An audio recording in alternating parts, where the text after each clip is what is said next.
Hello and welcome to Legends of Hercules. Hey up lads, Kosh here from Kosh Bushcraft. This is my new cuff watch that I've made with leather protector. I'm not doing a full build video, but I am going to point out some big pointers that people seem to get mistakes when they make one of these. Let me just whip it off now. This baby off and I'll show you. Right, so leather watch protector, Sam Brown. The main thing is on this, to be fair, is that the #1 video on YouTube has 55,000 views, but the guy doesn't tell you that the build is a fail. And I'll tell you why it's a fail, because the guy builds this cuff. It's a simple thing to do, easy mistake to do, right? And that's why I made this video, to let you know. The guy builds the cuff flat like that. You can't do that. You can build the cuff itself, but when you mount this watch you can't build it flat, because if you look at mine, when it's flat, have you seen the stand that I've got on the watch, how far away it is there? That's because when you bend the cuff, the watch is going to return and come closer. See? So if you build it flat, what's going to happen is, as you bend it, these are going to be stressed, this is going to be flat, and you're going to end up with a cuff that's shaped like that. And the stress on these points will be unbelievable, because this was flat, and when you're bending it, it's just pulling these. And it won't just be flat there, it'll be flat all the way to these, like that. And if you look on the video, I'm not going to mention his name, but it was #1 anyway, 55,000 views. And I just thought to myself, at the end, he could have said that the watch was a fail, because it obviously was a fail. On the video, he only bends it to about there, and it already looks like a fail before he's actually bent it into a cuff. But yeah, that's the main thing really that people are getting wrong with it. A lot of people put a lot of stitching in it. I didn't want it to look like that. I didn't want to have the stitching look on it, if you get what I mean. So excuse me, I made it out of 3mm leather on here, 3mm leather for the protector. This is 2mm leather that's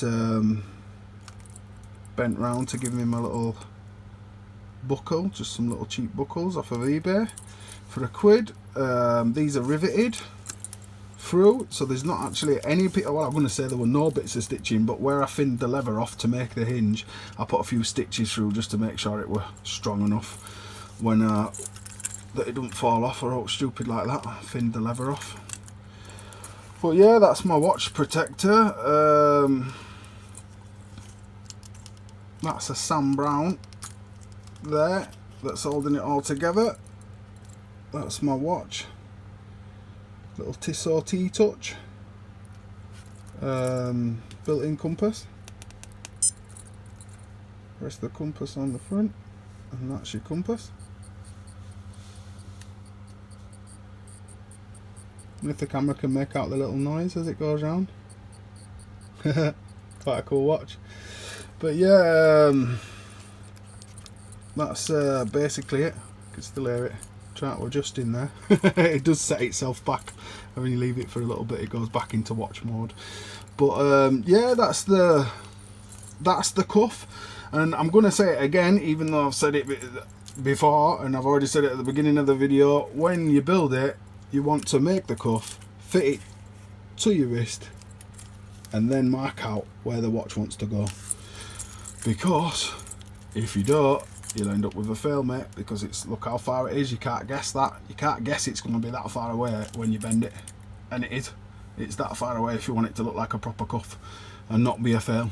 Which, in my opinion, the top video on YouTube on making a cuff watch, he hasn't made a protector on it, it's a cuff watch. And to be honest with you, on the thumbnail it looks a beautiful thing, but it's laid flat on the thumbnail and he doesn't show you at the end that it's a fail, which I think is a bit off, really, to be honest with you.